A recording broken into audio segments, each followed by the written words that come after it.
Good afternoon, everybody, and welcome to the American Center. My name is Dipti Kumar. I'm going to extend a warm welcome to everyone that's here this afternoon and to our viewers online, as well as the students from the National School of Journalism. I hope y'all can hear us as we can see y'all looking at us. All right, so this afternoon, we're going to be engaged in conversation on the topic of digital media, and rather digital influence on traditional media. A very apt topic given that tomorrow, November 16th, is Press Freedom Day. So how is this afternoon going to pan out? We're going to have the opening remarks by our Consul General, Mr. Robert Burgess, followed by the panel discussion itself that is going to be moderated by Alexis Wolf, our information officer, who's going to introduce to you our eminent panel of journalists. I now hand over the floor to our Consul General for his remarks. Anyway, I want to welcome all of you here today, and from the National School of Journalism and from Facebook Live. We're delighted to have such a large group with us today for this important conversation on the digital influences on traditional media. I particularly want to thank, as I stand in their way, our journalists who've come here today to participate in the conversation. So we have Ram Kannan from The Hindu, S.A. Hariharan from Tanti TV, Bindu Bhaskar from the Asia School of Journalism, and Ram Subramanian from the News Minute. Thank you all for coming here today. Just to set the stage briefly, the digital age has certainly brought changes to journalism, and the spread of digital platforms and the technology have made it so it's never been easier to get information. You can check headlines on your phone. You can get a sports score. You can get information and news 24/7, around the clock.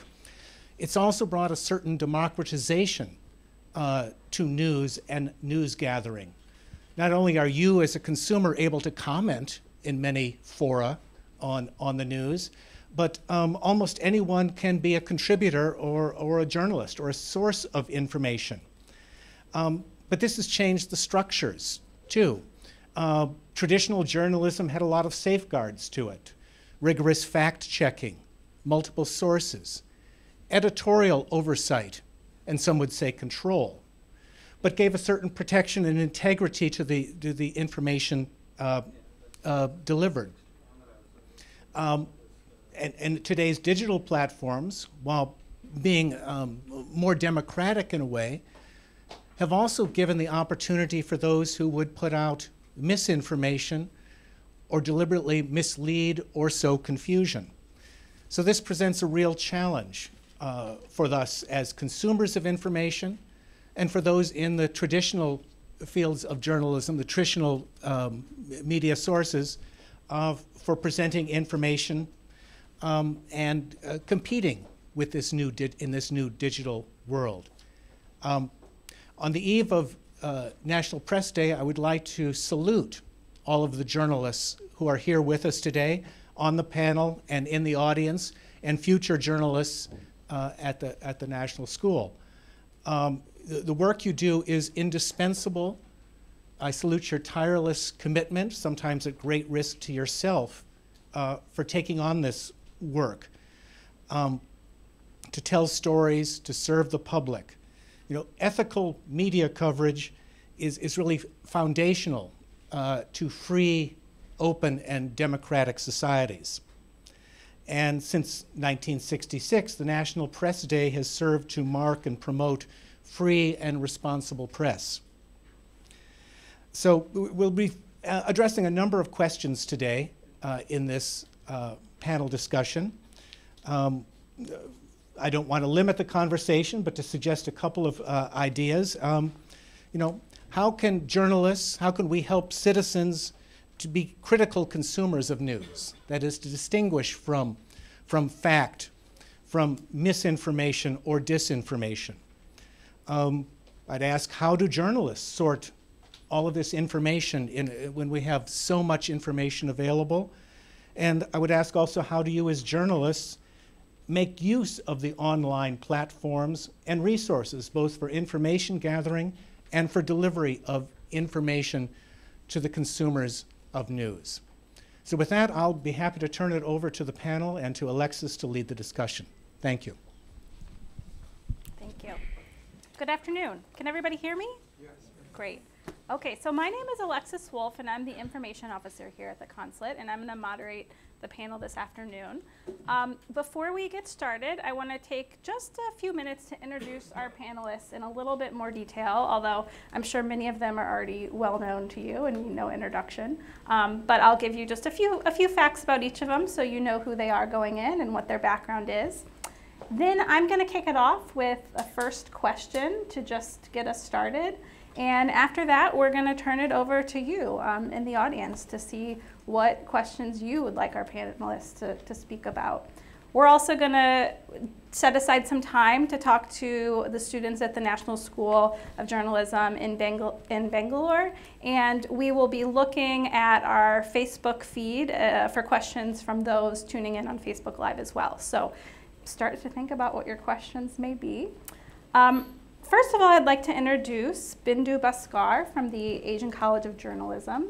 She is a professor and, so Bindu is over here. Sorry, I'm going out of order, in the pink. So she is a professor and former dean of students at the Asian College of Journalism. She's involved in curriculum development, program expansion of both print and new media specializations. And she's currently very involved in training print students in the integrated newsroom techniques. She's previously worked as a senior journalist at Frontline, The Times of India, The Economic Times, among others. So we'll move to your right and go over to Ramanathan Subramanian from the News Minute. Ram is fine. Ram, that's easier, thank you. So he is a partner for content and strategy at the News Minute, which, for those of you that don't know, although I'd imagine most of you know, is an online portal for news in South India. And he's responsible primarily for scouting and onboarding new clients for their branded content offerings, but he also oversees special editorial and non-editorial projects. So moving over here, we have S.A. Hariharan, who is a senior anchor and deputy assignment editor with Tandi TV and has been with Tandi TV since its inception. And he anchors primetime news bulletins and also conducts political debates and interviews. And then finally, to my right, we have Ramya Kannan from The Hindu. And she's the chief of bureau at The Hindu and has worked for the paper for over 2 decades. She specializes in health reporting and also reports quite a bit on developmental issues. Currently, she manages city reporters and is responsible for the city and Tamil Nadu news. So that's a brief introduction to our panelists, and you will learn a lot more about them and about their experiences as we move on this afternoon. So to kick things off, I wanted to ask each of you just kind of a broad general question, and I'd like to hear each of you speak for just a minute or two about your thoughts, and that is, how has digital and social media and the flood of online information, some of it credible, some of it not, how has that impacted your work? Do we go in the same order as you introduced us, or? We can go in whatever order you want. Hi, everybody, and thanks for this opportunity to be here and more importantly, talk on an issue that's very close to my heart now, because we're constantly battling these questions at work on a daily basis. It's interesting that the CG and Alexis spoke about credibility of information, because I think that's very key at this point. I'll leave you with a few points and then I think we can move on. Is the information that you get from many sources on the internet credible? Well, this might have been a question that you asked 5 years ago, but unfortunately, it no longer is a question that's being asked by consumers of information, by consumers of news. So what's changed? Ease of access to the internet, fancy data deals. How many of you are on free data deals? Yeah, see? So how many of you are on WhatsApp? All of you. How many of you read the newspaper in the morning? Oh, not bad. This is a crowd I'd like to be speaking to. So what has changed over a period of time is the fact that technology has invaded our lives in the last, I think, in the last decade, and more so in the last 5 years or so. People are rushing to technology because there's so much available online, on the internet, through various sources, social media, Facebook, the internet itself, news channels. There are multiple news channels. Again, the question of credibility comes, which is not asked so much these days, but then I will continue to ask that question. Is the information that you get on the internet credible? Very simple. So we had these rains in Chennai last week, and so we are slaving, trying to reach the Met department and officials, and get the official information, triangulate data from multiple sources, and put information together. And people say, oh, this is what the IMD said. So tell me, what did the Tamil Nadu weatherman say? So this is the kind of change that has happened over the years. People have identified popular sources of information, and they have come to believe these sources of information. So this is a question that people have stopped asking. Is the information that I'm consuming credible? But on a day-to-day basis, people in traditional media are battling WhatsApp forwards. It's a literal battle. So much of my team's time, energy, and resources go in clarifying rumors. Now, it's easy for me to say that something did happen. How am I going to prove that something did not happen? Yesterday, I had to take an Uber. And the moment I got into the car, the driver was like, when are you going off, madam?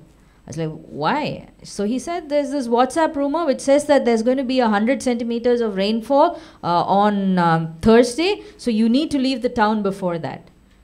This is the kind of information that is being shared. This is the kind of information that we are fighting on a day-to-day basis. So I don't think digital media today is separate from traditional media.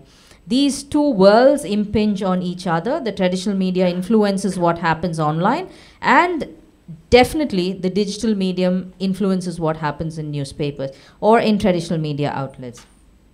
So there is a small survey that I could talk to you about in the Ogilvy Media Influence team that surveys global media each year for their opinions on current trends. Apparently figured that 39% of media people in over 250 countries viewed Facebook as the top news gatekeeper. So 39% of journalists, of media people, think that they get their information from Facebook. Maybe not Facebook in India so much as we get it out of WhatsApp and Twitter, because all of us are constantly keeping a watch on these channels just to see if there is something that we have to work towards. As a result of which, traditional media is no longer that pure entity that you talk about. Newspapers are constantly expanding. Newspapers are constantly evolving into digital forms as well. So I don't think there's a media organization here that can say I can do without the internet or without expanding my presence online. That is never going to be possible. Twitter handles have to be in place. You have to, your team will have to, push out information on social media, and you have to keep watching it out. So we've evolved into a new kind of beast, and we are constantly evolving. Even the news we cover is no longer for print. There's this, even if it's a meeting, if it's a regular meeting and it's not breaking news, and there's much breaking news in Tamil Nadu these days, but even if it's a news meeting, people are constantly WhatsApping information to the net team so that we can update ourselves, our sites on a regular basis. So these media are converging, and they're leveraging each other's strengths. So what the Hindu would like to do is to build on its existing credibility, to give information that will, which when it reaches the readers, people will know, okay, I know this must be right, it can't be wrong.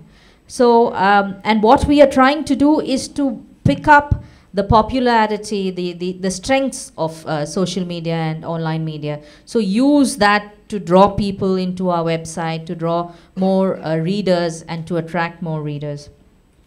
So the other thing, what makes this media very popular is that it involves the reader. It involves the participant. It involves the audience as a member, as a participant in news, which you couldn't do with traditional media. At one point of time, you could write letters to the editor, but that was it. And with 1 million people writing, there's a 0.025 chance of your letter actually being published. But that is changing because there's a lot of interaction that is happening online between the readers and the writers of information, the purveyors of news. So that builds a sort of connect that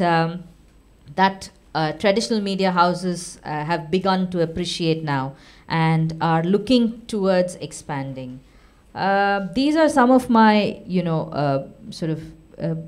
initial points, but I guess we could talk more about these issues later. Thank you so much. Thank you. Hariharan? Vanakkam. As she just pointed out, it would be stating the obvious, or it would be hackneyed to say that digital media, the social media, has influence on the traditional media, in my case, the television media. Today, tweets become breaking news from actors, from wannabe politicians, from senior leaders. Tweets are breaking news. These are generated in a different medium, but news stations do pick it and these set the news agenda. So that much is its power. And as she pointed out, gone are those distinctions. You cannot classify a media house as this is a newspaper organization, this is a TV medium. I also come from a digital media. My organization is extremely active and its social media arm is very strong. Our Facebook followers are close to around 3 million. Our YouTube views are close to around 2.2 crores. So gone are those days where you can make such distinctions, not just Ramanathan. All of us also come from digital media. We also belong to the digital media, and it's indispensable for any media outlet not to be active on the digital media. So it's inevitable today. And another point where I would like to stress, the digital media has a huge influence on television medium particularly, is the emergence of this hashtag journalism. Every breaking news comes with a hashtag. Every news story is generated with a hashtag. And I have seen the hashtag wars between TV channels, between one channel and another. And it's so intense. I have seen it in the ringside. It's up in the north, not here, fortunately. And, making your hashtags trend nationally is very prestigious. It's very important for TV channels today as much as it is to gain TRPs. Though the internet penetration is not all that great in this country, probably 2 to 3% of people might be on Twitter. It's become prestigious for TV news organizations to indulge in this hashtag journalism and this hashtag war, if I may put it. As she also pointed out, I would like to also highlight the amount of misinformation and fake news that spreads, and we also fight for it. The challenge is that the misinformation not only gets generated, it gets generated in our templates. They say Tandi TV has, announced this news. While we have not done so, they do it in our exact template, and we have to clarify. This is an everyday affair. People ask us. We saw a ticker. We saw some news generated on social media saying Tandi TV has announced this news. This becomes an everyday affair. Considering this challenge, we have come up with a program. In that segment, we clarify all this fake news. The amount of misinformation that is spreading on social media is, I would say, huge. And it's a huge challenge. Last week, there was a rumor about the health status of Mrs. P. Shushila. Some irresponsible people spread it. It went viral, and the mainstream media had to clarify it. The previous week, it was another celebrity, and she spoke about the fake weather reports. Most often, it's the BBC, which is the victim. BBC has said this. It's going to pour like anything. It's going to be 100 centimeter rain, 150 centimeter rain. It also gets generated my template. My mother tells this. Says she saw it on social media. I say, it's not true. She says, I saw it on your channel's template. I say, no, it's not true. It's a fake news. She tells me, probably you have not seen it. So this misinformation gets believed. It's a huge task that we have to fight, this misinformation getting spread every day. And another point I would like to highlight at this juncture is there's also positives to it. As she pointed out, there is a Tamil Nadu weatherman who operates in the digital media space. His tweets, his weather reports are treated with the same amount of credibility that we treat IMD's forecast. For instance, there are other exclusive digital media organizations like the News Minute that we follow very keenly. So they carry a lot of credibility. The news angle they come up with is very interesting. There are a lot of times that I have taken up the news angles that they come up with. So there are a lot of positives to it. And also when it comes to apathy, for instance, there was a case of a passenger who was manhandled, who was throttled. That apathy poured only the social media, the digital media. Also in the case of what happened in the Nellai Collectorate, when a family burnt itself, the apathy was cried aloud in the social media. And then it was subsequently, gauging the momentum, the mainstream media also picked up. There's a huge challenge, of course, when it comes to fake news, but there's also positives to it. And when it comes to Twitter and YouTube, it also comes up with a lot of challenges. At the end of the day, these are private companies that operate abroad. What happened in the case of Mr. Donald Trump? His ID was deactivated for 11 minutes. And 11 minutes, the President of the United States did not have a Twitter ID. So we have to also look into, to other solutions, how to handle it. And there's a lot of challenges. It has, blessed us with an abundant amount of opportunities. There are opportunities and also challenges ahead. Thank you. Thank you. I'll take this one. We've heard a lot of different kinds of problems associated with social and digital media. But I want to first focus on what is the potential, the good side. I think when we looked at the digital media, and that too, it's gone through several phases. The first phase was really about democratization, transparency, collaboration, feedback. In a sense, the reader and the viewer was not disconnected with the person supplying the news or offering the news. So that it brought in this era of ending ivory tower journalism. In a sense, mainstream media was so successful in the 20th century. And it had become, large brands had evolved and they were talking to an audience, but till the digital media arrived, we could really not talk about this. The interactivity is what became very critical. But all the points that have been raised so far are definitely what's topmost on our minds now, because professional journalists had to adapt to digital media, but now they are seriously, the crisis is about credibility. If people believe fake news more than the real news, how are we going to go forward? So there are lots of issues like that. But at a personal level, when I look at journalists functioning in this era, the digital era, I think one of the first distinctions I'd like to draw is, are we digital immigrants or digital natives? So I think certainly people of my generation, I would see myself as a digital immigrant because I've entered the newsroom when there were no computers there, and the desktop computer arrives just a few hours. I joined in the late 80s, and it arrives just a few years after I joined. And before you know it, before that we had mainframes, and that was only something that experts handled. So you already had this sort of shift where you are getting comfortable with it. And what was an office tool very soon became something that was available at home. So the ease of use and the multimedia capabilities. So, the computer went from mainframes to personal computers.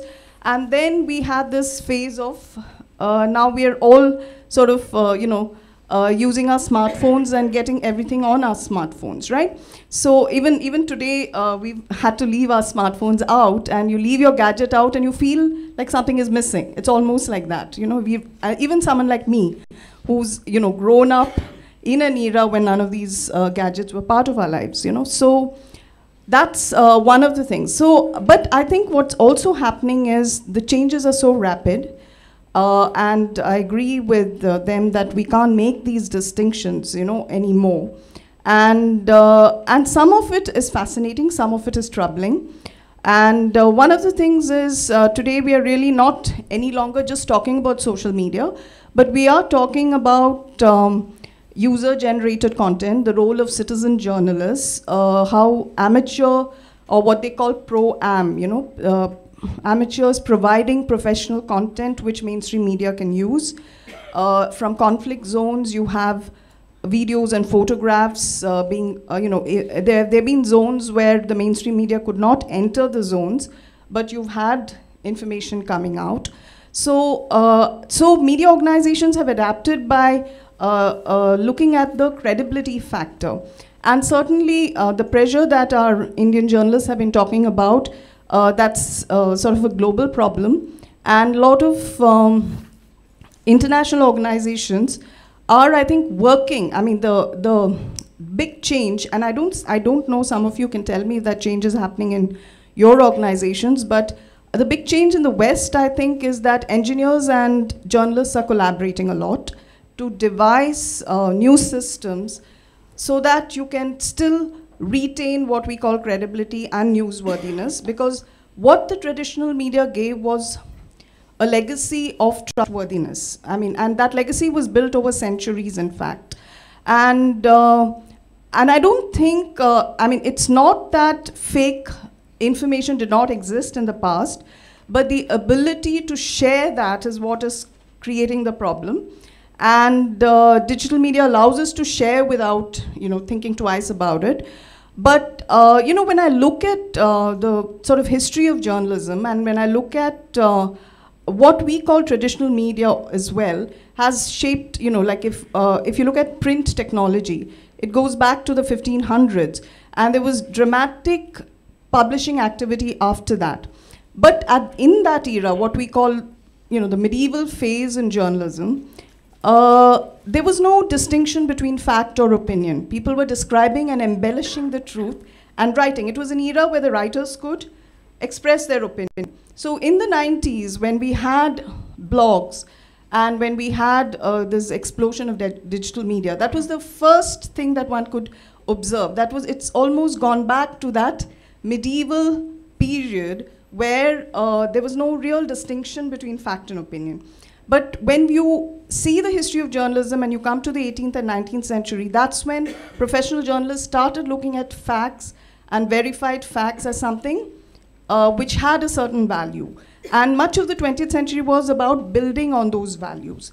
Now the challenge still remains, and my gut feeling is that the mainstream media organizations are adapting to this. They're conscious of it, and I think a lot of them want to retain the legacy, but the challenge is immense because you have standalone digital media, and I think India is somewhat protected from the disruption that the West has seen, in the sense they had to sort of almost overnight, some of the print establishments were under a lot of pressure, and so they had to adapt quickly and innovate quickly. So that change in India has been a little slower. And I think if you look at the Indian ecosystem, digital media is coexisting with the mainstream media, and the mainstream media's digital arm is evolving.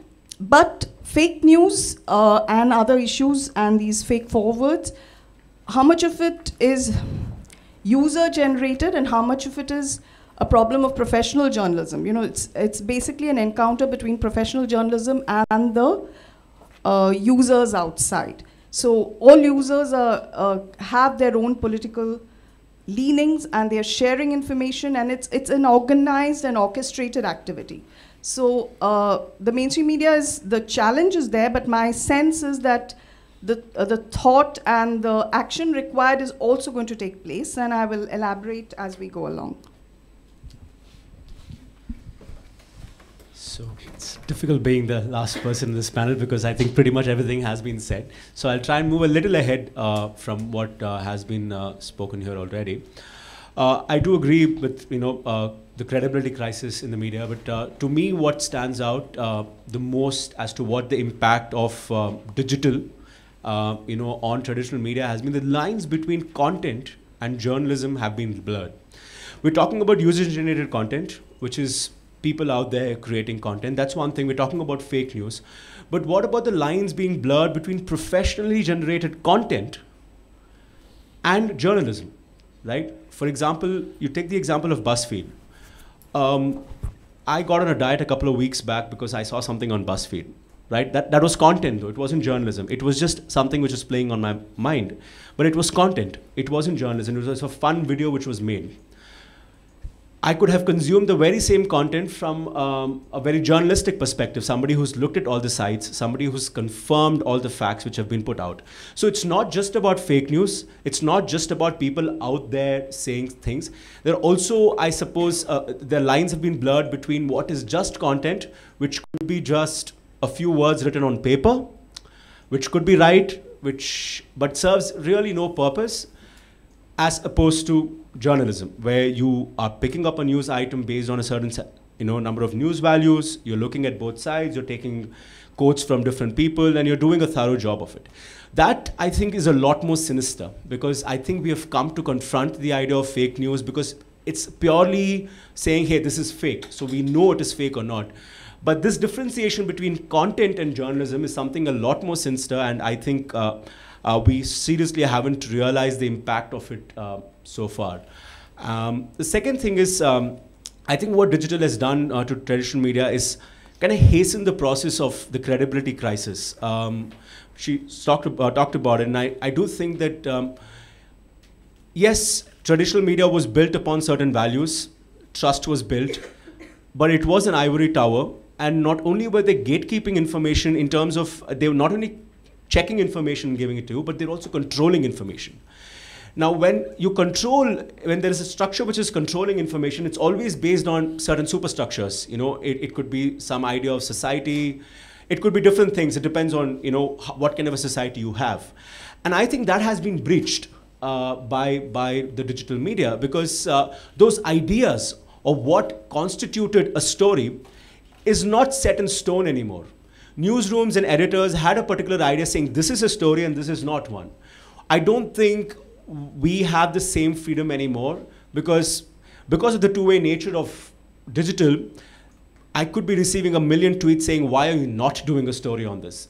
Are you paid? Are you that? Are you this? Right? So what's happening is that the role of the journalists or newsrooms as gatekeepers who control information has also been breached. And it's obviously had its several negative effects, as has been raised here. But I think it was a part of the churn which was very much required in the way our newsrooms were built. And as a result of that, I think the accountability of journalists has increased. Again, I think the points which were made here are more important than the point I'm making. But it is today a lot more difficult for a journalist to face the pressures of public accountability. You just have to put the story out for a minute before you start getting criticism for that. And we are hit with a barrage of tweets or Facebook comments and things like that. So the job of the journalist has become a lot more difficult, but that also is because we are a lot more accountable now. Because earlier, of course, the newsroom accountability was there. Editors were probably a lot more careful about what was written. The processes were probably a lot more rigorous. But then they were still in, as she said, an ivory tower. Right? So what beyond that? So I think that way the accountability for journalists is also increased because of the two-way nature of digital. And finally, because I have been involved with certain business side aspects recently where I work at, I think also we should be looking at, as a business, how is media changing, traditional media changing, and what kind of impact that is having on journalism. I think the value of one piece, a piece of content has come down drastically. 10 years ago, Ramya Kannan ma'am could have written an awesome piece on, say, something to do with diarrhea or something in Chennai, and that had a lot of value. Right now, you could have 10 kids writing it, sitting out of a newsroom, putting out information here and there. And the unfortunate thing is that a well-researched, ground-reported piece is being seen as the same, which is being there, and that's what, as a result of that, what's happening is that when the value of the content, one piece of content goes down, the value of the collective work which is being done in a newsroom is also coming down, and that has very deep business impacts, which is why we're seeing so much economic crises in the media as well, because the business model is changing in such a big way, and that's impacting the way and cramping the way that we do stories. Earlier journalists could take a day or two to file one copy. Today, we cannot do that. Unfortunately, it's just impossible for us to stay afloat doing those things. So these are some of the few points which I had in mind, beyond what they said, agrees, of course. Thank you. Well, thank you to all of our panelists for your initial insights. I'm seeing a lot of agreement in the audience, so I think everything you're saying is really resonating.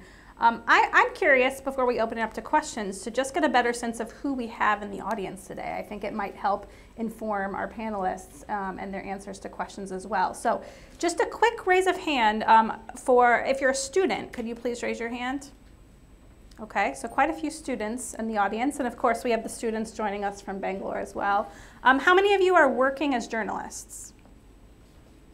Okay, so a few. And how many of you would consider yourself a consumer of news, a member of the public? A few of those as well. Okay, so good to know. The majority of our audience today here are students of journalism, but we've got a good, healthy mix of others as well. So with that, I'd like to open it up to questions from the audience. So if you have a question, please raise your hand.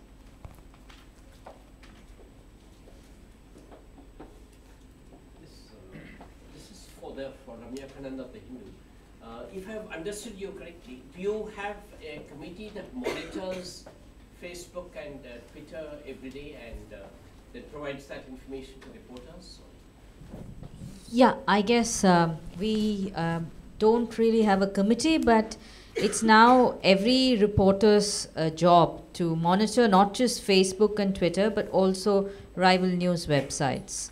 Because a lot of information, the sources, traditional sources of news are still there, but they're probably 15 to 20% of, their contribution is probably 15 to 20%. The rest we need to follow, we need to track. So each reporter does it, and you don't do it, you probably, end up missing the story of the day in your beat. So it's being done, but the internet team, we have an internet team that as a job, as a task, they monitor several websites, and like we used to do for PTI and other news services, that is happening now with various other media.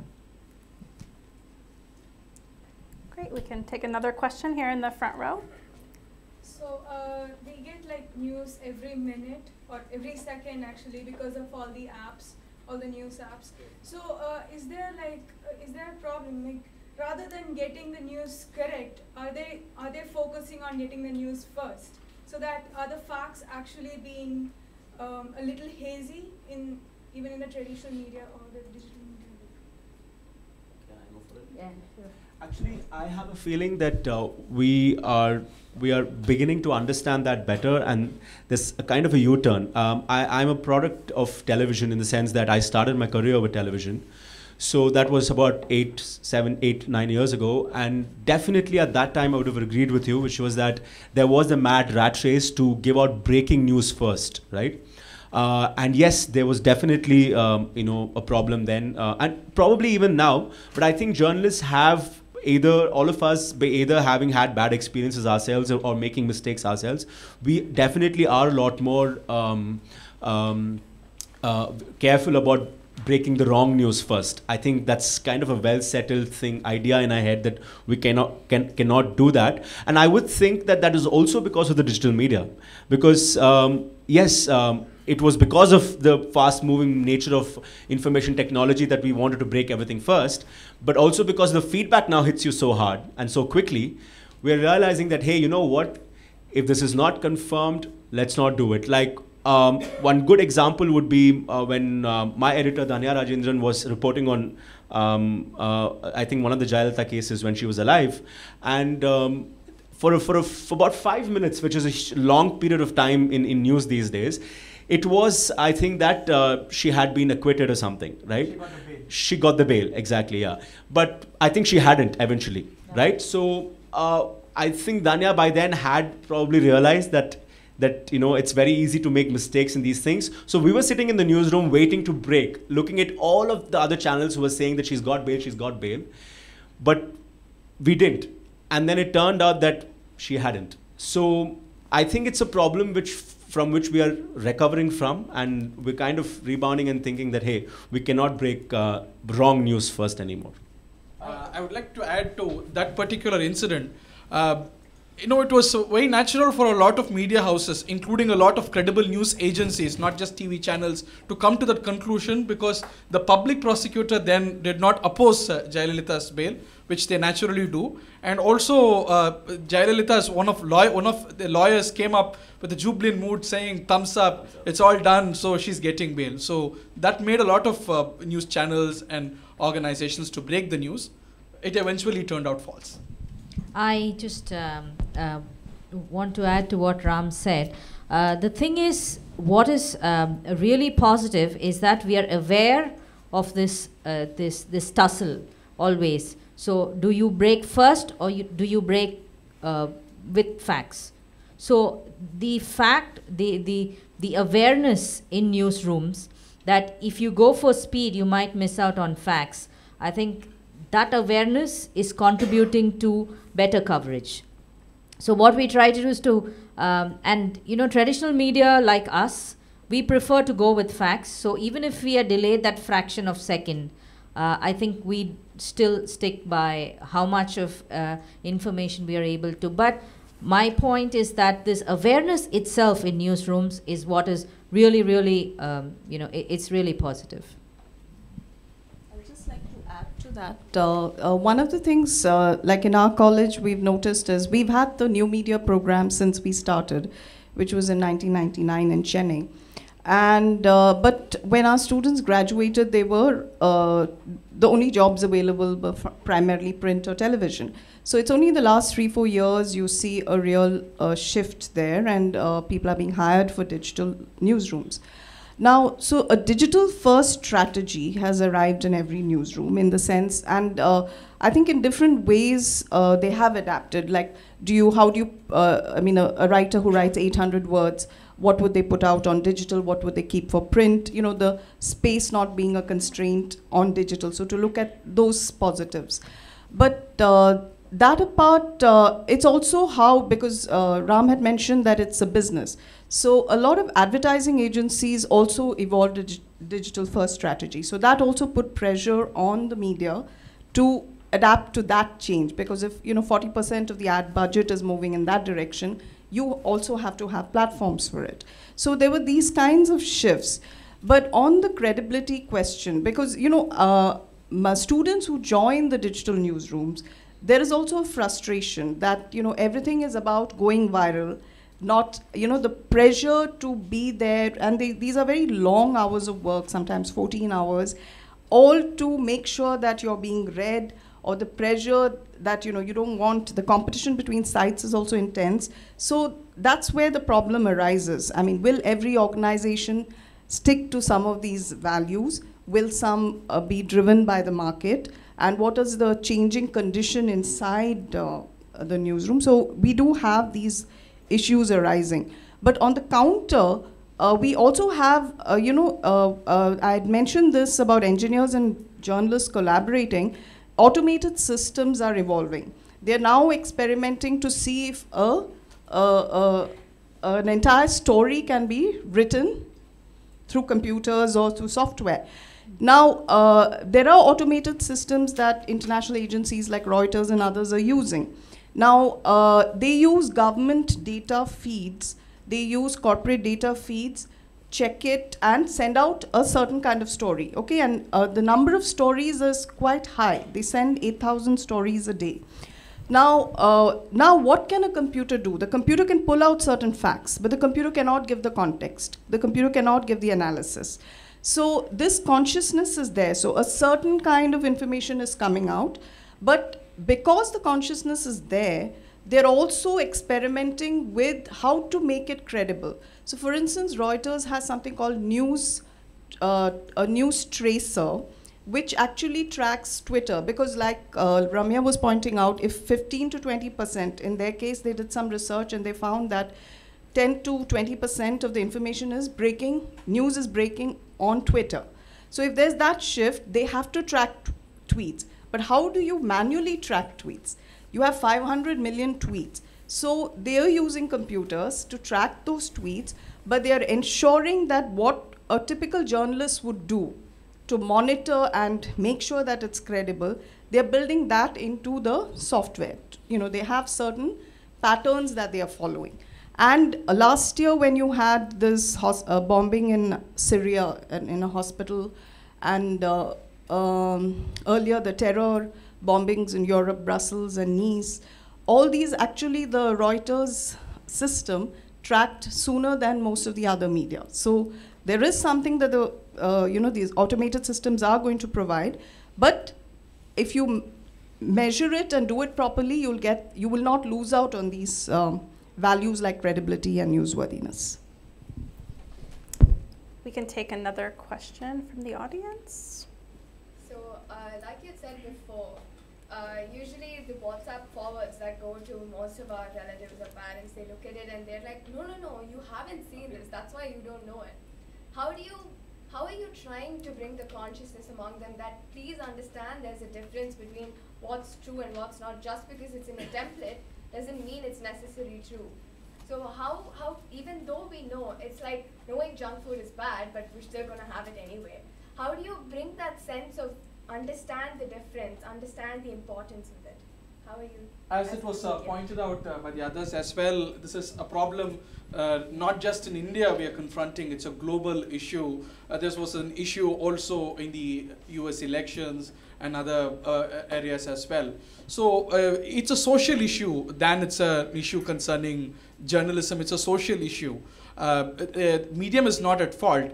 It's about the people who do it. So a lot of people send news, we tend to believe it.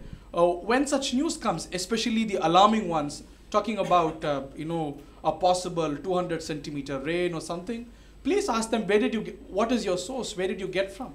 So one single message will put that to an end. So this is an issue that all of us, not only journalists, people across the world are confronting, and this is a social issue. I wouldn't say it's not just the social media, it's irresponsible. I know of TV channels which ran fake media news as super breaking news, had discussions on it. It's not just the medium. That awareness has to come from all of us.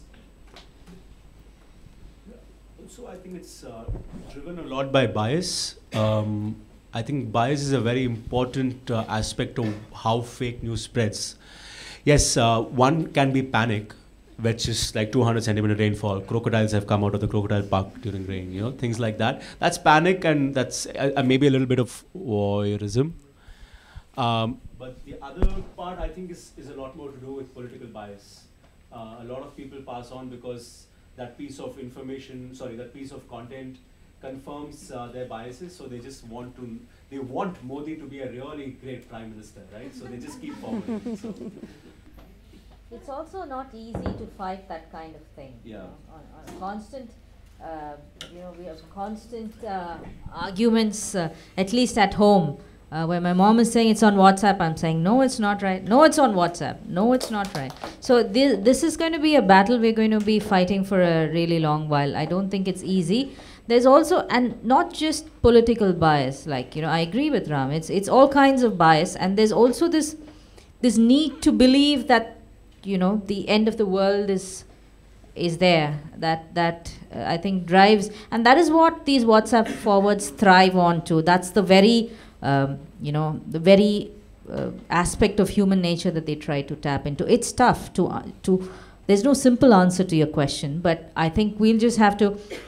There are agencies like Alt News now, which do a great job trying to bust these rumors and fake news. In fact, Alt News has been accepted into an international consortium to vet news, which is, that, like I said, the need to differentiate between what's right, what's true, what's factual, and what's fake, that has become has entered the consciousness of people. So It's a good question about, you know, how you can help consumers of information and news to be, you know, to consume responsibly. But I've got a follow-up question for that, which is that, you know, I think we've got to remember that even though journalists are more experienced and, you know, are around news products and information all day, journalists aren't immune necessarily to fake news and misinformation and disinformation either. So I'd be curious to hear from all of you. I mean, when you're evaluating information and sources, what process do you go through? And, you know, what tips do you have for students of journalism, for new journalism, in evaluating sources and information themselves? You know, one of the things, I mean, even though we are always dealing with facts, journalists, and but I think one of the things you understand very early is that it's very difficult to define fact as well, you know. So what you're really doing is the news narrative, or whatever different, whether you call it reportage or, you know, you have a variety of narratives. What you're trying to do is being transparent in the process. You're revealing to your reader or viewer, this is how I got the information. So that's why the sources are revealed, except when we need to protect the sources. So a lot of the statements that we bring out in stories are really attributed statements. So the reader then knows where this information is coming from. And if a reporter is not able to provide the information, but the reporter has tried, even that is revealed. Then we have to have multiple sources, you know. What one source says, is it being sort of agreed upon? And you bring in, and also finally you're reporting reality. And reality is really about multiple perspectives, you know. It's not just about facts. Someone's giving out a certain fact. We want to believe that source. We don't know. There are limits to how much you can find out about a particular source. But you reveal that this source has said it, right? So over and above that, what you do is the form should be as transparent. The reporter should put in some rigor. There should be no shortcuts. So when we look back at journalism, I think that method is what we are trying to preserve. There was a journalistic method that sort of shaped up over the centuries, literally, and that method is worth preserving because this is primary information coming out into the public domain, and it should be believable. So to that extent, a transparent process, revealing your methodology, those are some of the tools we built into the news narrative, and we have to keep following that. Also, I think it's as simple as getting back to the basics, which is that we've been taught in journalism schools that double confirm, right? Ask two people, don't ask just one person. And as she rightly said, multiple perspectives. So even if it's fake news, or, you know, you speak to a DMK person and then you speak to an ADMK person, you will believe less of what the DMK person is saying. So that pushes you into being a lot more careful as to how you should write it and things like that. And I think now there are lots of smaller tweaks which are being made to those foundational rules. For example, if you've been seeing the reportage around the sexual harassment cases coming out of the US, especially the New York Times, what they're doing now is if a woman is coming forward and saying that, hey, this happened to me 20 years ago, so how do you prove it, right? Or how do you at least bring some semblance of credibility to that? They ask the woman, who did you tell this to 20 years ago? They go and ask that person, say that, did she tell you 20 years ago that something like this happened? And this person says yes, then there's some credibility which you can put into it. Now, these are small tweaks which are happening. I think as we evolve, we can also learn these things and how to confirm and be slightly innovative about these things. Actually, while we talk about credibility and checking, verifying and stuff like that, it's not as if news organization, traditional media are immune to. For instance, the latest was the Facebook's artificial intelligence bots being, taking over. I mean, like nearly everyone, bought that story. Because it was out by an agency, the agency wrote it without verification. And there's a lot of technology that is being reported by people who seldom understand what they're talking about.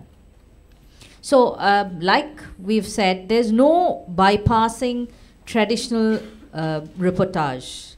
if you stick to the rules of reporting, at least you've done your due diligence with respect to following up news.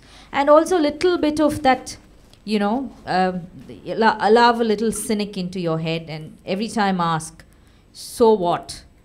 You know, what is this all about? Don't be overwhelmed by, you know, something like artificial bots for Facebook. You'll be like, wow, now this is the next level. It's probably possible, but always ask why or how, or is this even possible? So I think once you do due diligence, at least we've tried our best to do what's fair. Great. Let's turn to the National School of Journalism in Bangalore, and let's see if we have any questions from our audience there. Hello, this is Tanvi from the National School of Journalism. So I just wanted to ask you, any of you can answer, whether, okay, so you talked about hashtag journalism and about how traditional media has been, well, let's say gatekeeping information. But then if you're allowing for the interactivity between the normal audience and, well, media, and you're allowing hashtags to propagate the media discussions, and isn't that a dangerous area to get into? Won't like journalism become more populist? So what do you have to say to that? Which is true. It is getting dangerous, I feel. But fortunately, this hashtag journalism has not come down south because, as I mentioned earlier, probably 2 to 3% of people are active on Twitter at any point of time. A lot of national media outlets believe, you know, the agenda can be set here and the discussions can be, can be centered around that. So, to a lot of viewers that we deal with, our media organizations deal with, they don't know what is hashtag. So it's very dangerous to leave that to that domain. And it's not just that, it gets to a war of popularity between TV channels and TV stations and media outlets, which hashtag goes popular, which goes trending. That rat race is very dangerous, I feel. So, you know, she's actually raised an interesting point about having more readers in getting involved in the editorial mindset. But it's foundationally, I suppose all of us would agree that more the democratization of media, the better it is. But yeah, we do face problems. For example, if a large bunch of our audience, and it could run into millions of people, believe a certain thing, and we're writing against it, founded on fact and founded of a certain morality, and if they start reporting our Facebook page or reporting our Twitter page, that's a very real threat. And a lot of us in the newsroom have to think twice about, oh my God, are we going to take on this person who's considered a super god? Is it going to be easy for us? And we've got to be extra careful. We've got to stay this thing. So yes, that problem definitely exists. It is a very, very real problem. But as I said, I don't think we can remain in our ivory towers because that such problems exist. It's I think about having that fine balance where we are out there, we are very accountable, and at the same time we do kind of shield ourselves from any undue pressure, even if it is from our readers. I think from a traditional media perspective, we have now opened the doors to our readers more than we have in the past. So, for instance, you can get responses on Twitter from various segments in society that can be incorporated into a story. You look at most media packages today, newspaper packages have responses from Twitter or Facebook. It's like a dipstick. I'm not saying that everything you get on Twitter or Facebook is the gospel or the law, but it gives you a variety that you would otherwise be really, really hard pressed to find in terms of tradition. So to people like us, opening up this digital medium and allowing more interactions is a good thing, the way we look at it. It allows us to incorporate more reader perspective into news as well. Thank you. Do we have another question from Bangalore? Yeah, hi, I'm Ankush. India is a democratic country, and we see journalism as the fourth pillar of our democracy. But India's ranking in the world free speech index is 136, and next is Venezuela, and we are even behind Afghanistan. And there has been a recent threats against journalists, threats and killings of journalists in the recent past. And there have been reports by Hindustan Times and World Atlas that India is the third most dangerous country to practice journalism in after Iraq and Syria. So do you think that our idea of free speech is not as real as we think it is? It's controlled by the government actually, and we are just reveling in a false sense of security?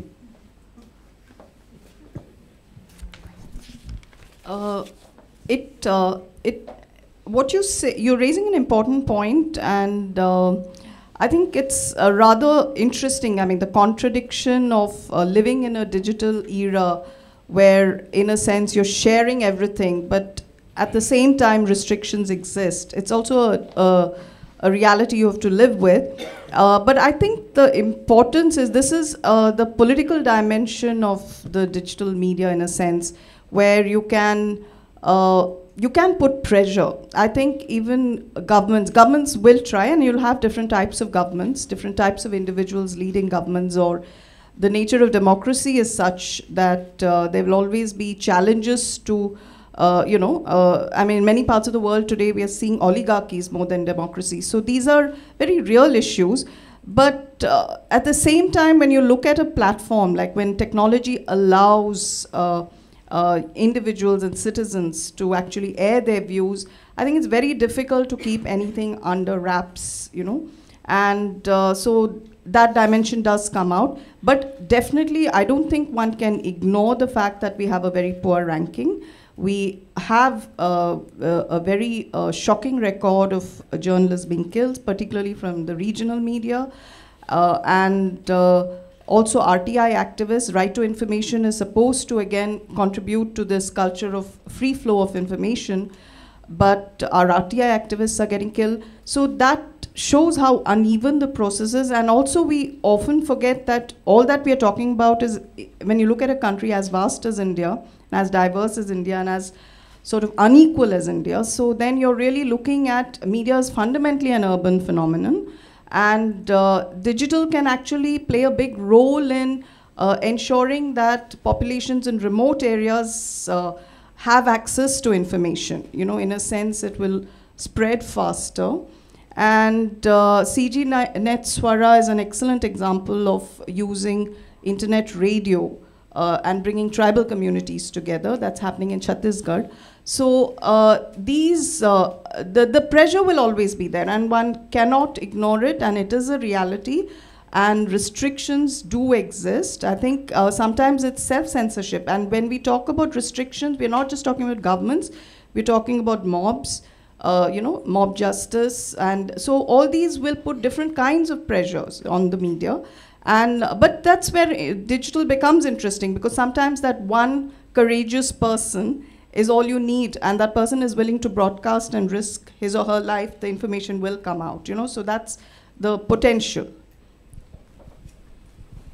I think the facts that you mentioned, I don't think need to be taken at face value to compare India with a Venezuela or a sub-Saharan country as the rating is putting. I think is completely overblown. As somebody who operates in a traditional media, in a regional media, I don't think there is so much lack of press freedom, and of course there are challenges, and I don't think it is as gloomy as some international agencies try to paint us.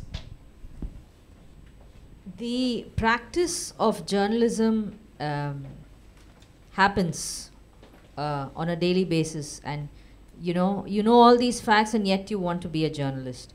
So and the practice of journalism has never been free of restrictions, reasonable. Now the question is whether these restrictions are reasonable. Sometimes they're not.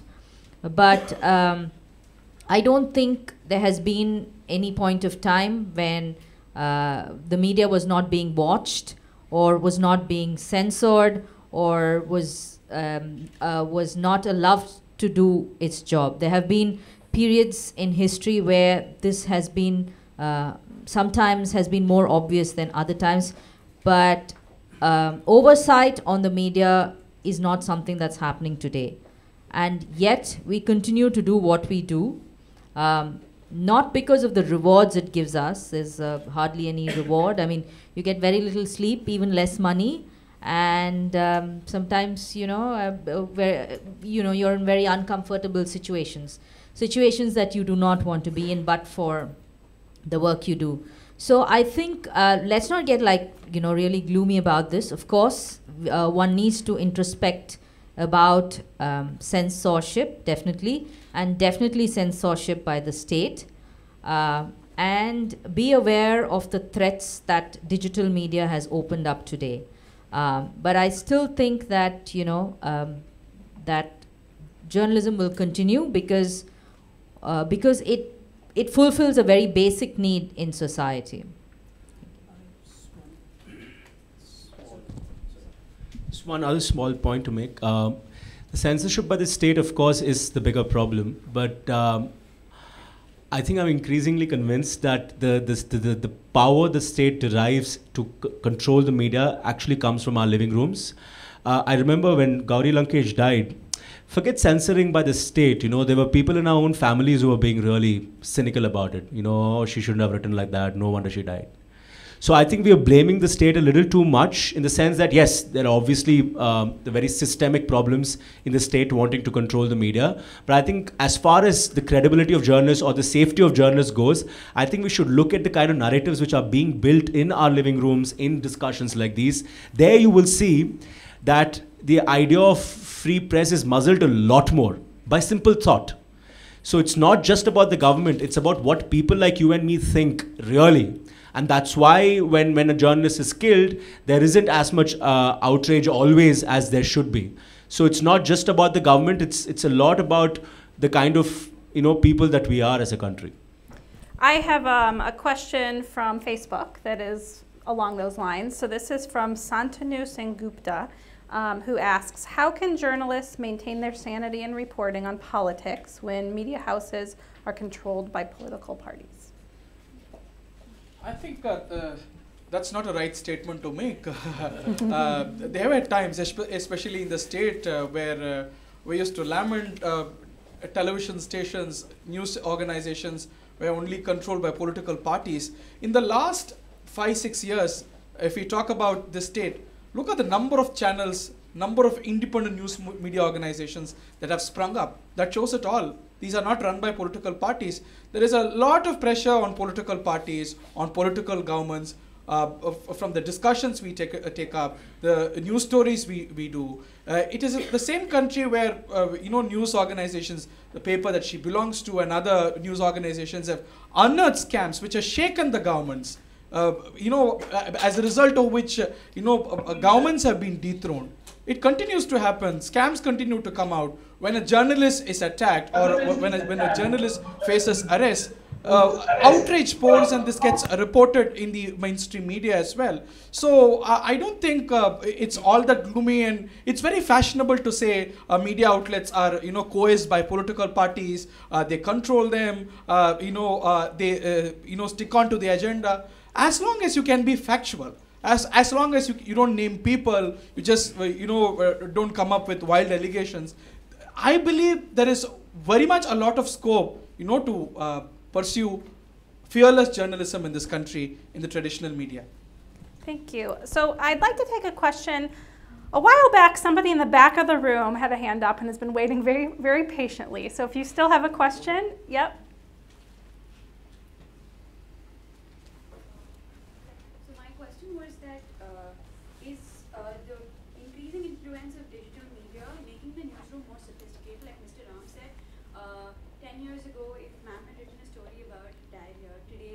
People can just pull content and write it. So do you think it's making not just fast, but making us more sophisticated in terms of just pulling content from Twitter? Because a Facebook post becomes news, right? So I don't know what you mean by the term sophisticated. It definitely doesn't make us sophisticated. Yeah. It's just putting stuff together. So what's making us sophisticated about it, right? In terms of ground reporting, right? Going out No, ground reporting is still ground reporting. What is happening is, as I said at the beginning, we're blurring lines between content and journalism, right? So what she did 10 years ago was journalism. What someone would do right now, just pulling content from here and there, is just putting together content. It might be factual, but it's not reporting. It's not journalism.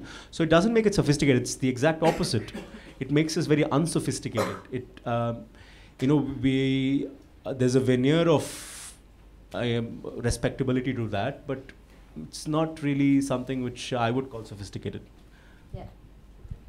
I wanted to respond also to the earlier question, and I'll come to yours as well, because there are two things. One is, I agree with Hariharan that we do have a lot of independent entities, and the power to resist has also been fairly strong. But we cannot ignore the conditions on the ground. Certainly, there's a market reality, and so we do find that media ownership. And there was a phase, and I hope, based on his response, what I feel positive about is maybe we should see it as a phase. Political parties definitely moved into the media space, and they were owning channels, not just here. It's happened in several states. So that phase has to end. In a sense, independence of the media is critical. But this has not happened just in the media. It's happened the education sector also. We notice a lot of ownership by politicians. So there is this phase in India where, with privatization, we've seen a certain form of crony capitalism, which has gone on for a while. So that the impact of that on the media has definitely also been there. But the power to resist and to look at a lot of the independent digital platforms that have emerged. News Minute is represented here, but you have Ippodu in Tamil, or you have The Wire, Scroll, and Citizen, and a whole lot of others in English. So they are trying to be independent. They are some of them are taking, readers are supporting stories. So the new models are emerging. There'll be good and bad happening in all these spheres. But the fact is, India, I think, is fortunate in some ways, because I think because our journalism evolved from the independence movement as well.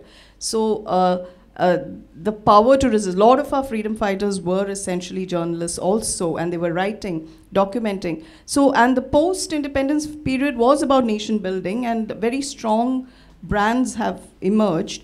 But the pressure from the market side, those points do exist. Now, this question about technology making us sort of disconnected with society, I'm trying to sort of interpret the question.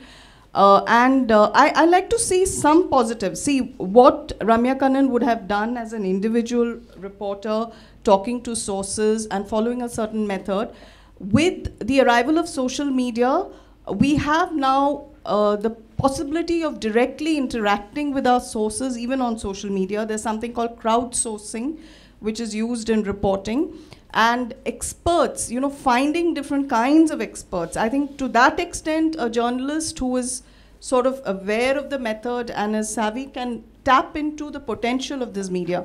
And the Guardian newspaper used this very effectively to campaign on issues like climate change, and because they used the entire sort of scientific community, the global scientific community. Then they looked at the fossil fuel industry. So a lot of potential is there, because everybody is accessible, much more accessible now, to a lot many more organizations. So the truth is that even I won't do the story the same way that I did 10 years ago.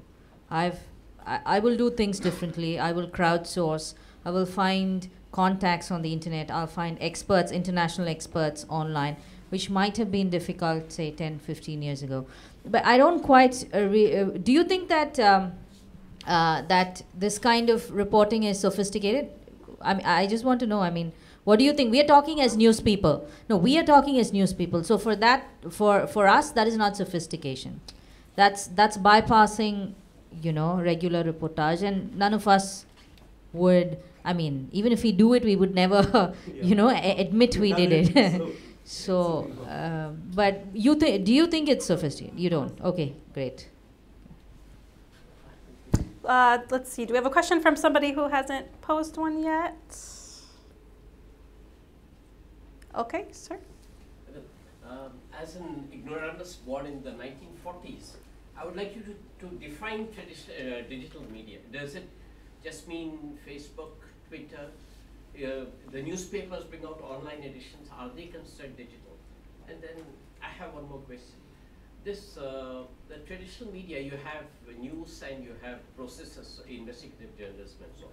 Now the digital media, do they concentrate just on events, cyclones, floods, coups and so on? Or is there an emphasis on processes like problems in education, agriculture, industry? I'll try and answer that. I would think, the practice of journalism indicates that anything you use technology for would be digital. To use any platform that rides on technology and uses the resources online would be digital. For instance, social media is a great part of that. The internet itself is a huge part of the way we access information through the internet is a big component of digital media. I mean, you must be a consumer of digital media. You have a smartphone.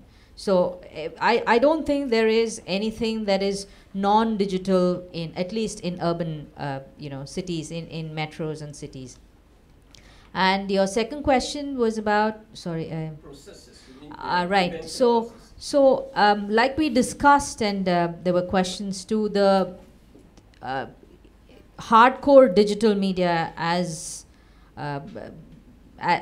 you would define it might be interested in hits, in going viral.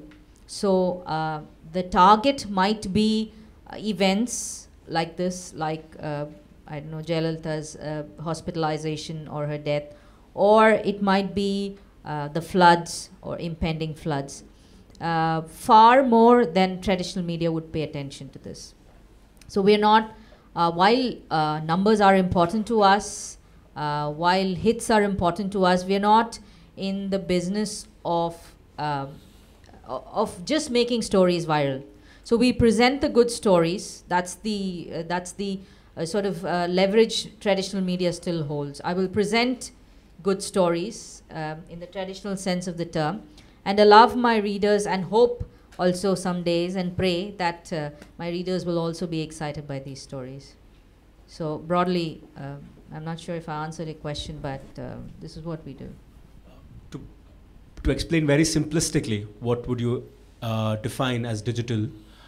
It's about the medium. So if you're getting a newspaper in your hand, it's print, because the distribution there is a guy who's the paper has been printed on, and somebody's coming and giving it to you. Television is the airwaves, right? So digital, simplistically put, it's about the information which is being delivered through zeros and ones. So if it's digital communications through telecom lines, if it is not analog ways of taking information to you, then it's digital. Very simplistically put, that's what it is. But obviously, as she said, the lines have merged now. A lot of television channels use digital signals to send, and so that way it's different. But at a very on a very practical level, I would think that if you're consuming something on your laptop or on your phone or on your tablet, I think it's safe to assume that it's digital. Television sometime can also be digital, but yeah, print newspaper would not be digital. But yeah, sorry. Internet is internet. Yes, exactly. So I would like to. So there's one thing called just digital. There's digital media, and there's digital only media, which is Hindu is digital, but they're not digital only. They have a print newspaper. We are digital only. We don't have print. We don't have anything else. We do everything online. And digital, without the media, is just what? It's a system, right? It's internet. It's a network. So that's how you might want to categorize the way you look at it. And we're not focusing only on events. As far as digital media is concerned, the the importance given to events is a lot more, definitely. It has to do with numbers, as she said, because the interest in something which is happening right now is a lot more for any of us. So we do focus a lot more on events. We want to write something which is current and happening. But I think because of certain constraints which are not there in media, digital media, which are there in print, for example, print article, except maybe magazine, they can't write 2,500, 5,000 word articles. We can do that. We can have like multimedia elements to it. We can put videos, we can put audios, we can put brilliant images, we can create great graphics. We can do that, and we're doing that to some extent. It's also a function of resources and money and things like that. But we're not focusing on just on events. We are focusing a lot more on the narratives that we're building. We're focusing on a long-term idea of the narrative that we're building. For example, the News Minute exists on the idea of representing the South a lot more. So is it just about events? No, there is a thought process behind it, that we think that the southern states have been underrepresented in the larger English news space. So it isn't just about events. There are thought processes, but I would agree that a lot more can be done on that front so that we don't remain event focused. I just like to add, because now we're really looking at a almost a 30-year period when we are talking about the internet as well. And social media is more recent in that space. So it's like a subset of the larger digital media. And each feature that the internet first is, it was about hyperlinking text. That was the early phase. We always had just read-only text. Then you could actually connect one line of text with another. That's what the early phase of internet allowed, hyperlinking text and things like that.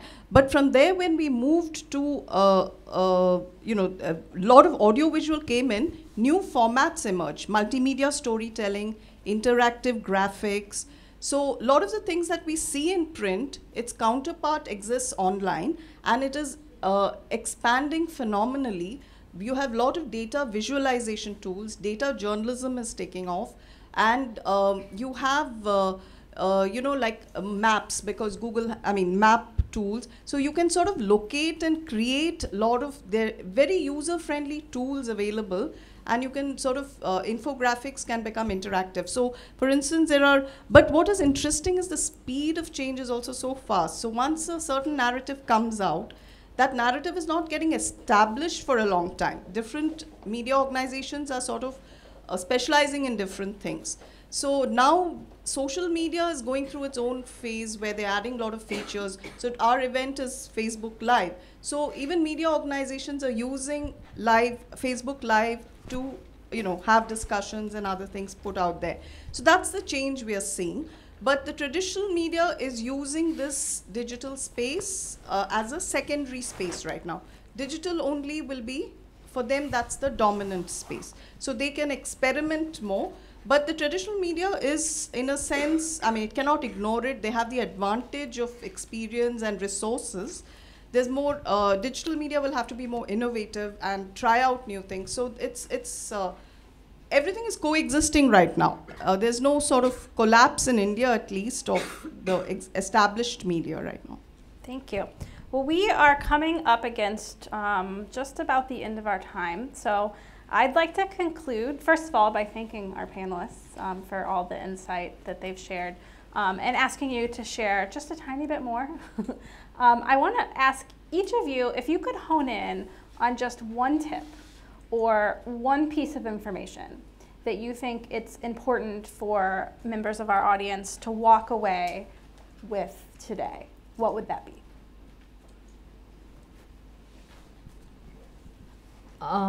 It depends whether I'm talking to the journalism students or others. I think so. Yeah, students, because I think that's the majority of our. Yeah. Yep. So I think the most important thing is to question, and once you start questioning, there's, a lot of answers.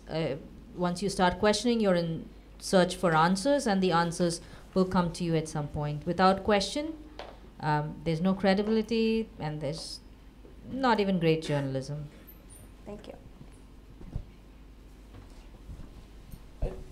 Can you repeat the question? Yeah, just if you could summarize what you've talked about today, you know, the most important tip or the most important thing that you want people that are attending here in person or in Bangalore or live via Facebook Live, what's the one thing that you want them to walk away with as a piece of advice from you? Okay, sticking on to this topic, I think the digital media comes with a lot of advantages, and there is also a lot of caution that we need to keep.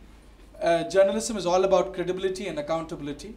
So as journalists, we are accountable to our audience, our viewers, our readers. So that is the most important thing that we must be building in our career as journalists. I think we are in for very exciting times, challenging of course, as some of us have already raised the points.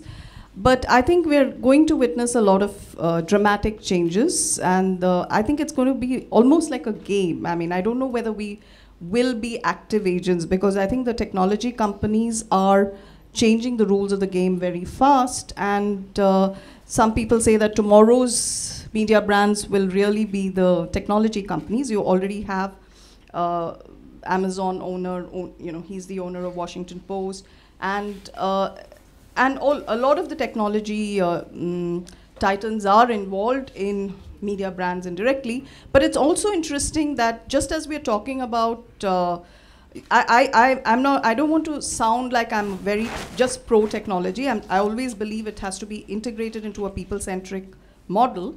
But one doesn't have to be frightened of technology, because I think it's been a part of journalism all through, and it's you know, and it's also been a part of human society. I mean, when we look back, I mean, before print, people were still documenting their societies on parchment, on paper. They were inventing writing tools.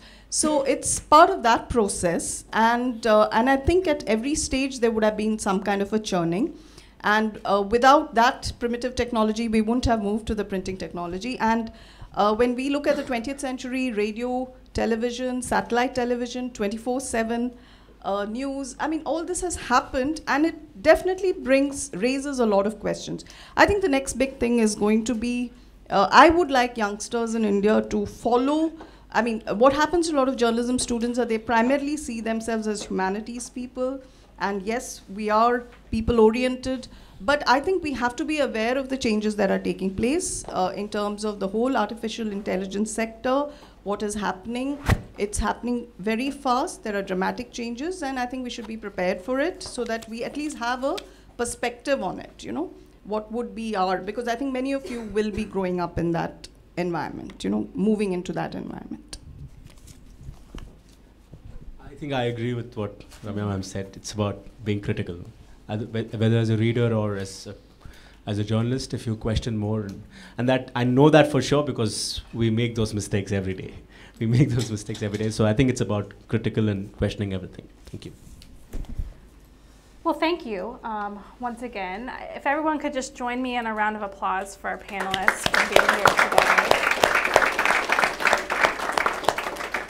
You've offered some really interesting kind of peeks behind the scenes of how these issues play out in your own work. And you know, this is not a conversation that, of course, ends today. I mean, this is a big topic, one that we all need to keep talking about and keep sharing information about. So thank you for being here, and we look forward to seeing you at more programs in the future. Thank you.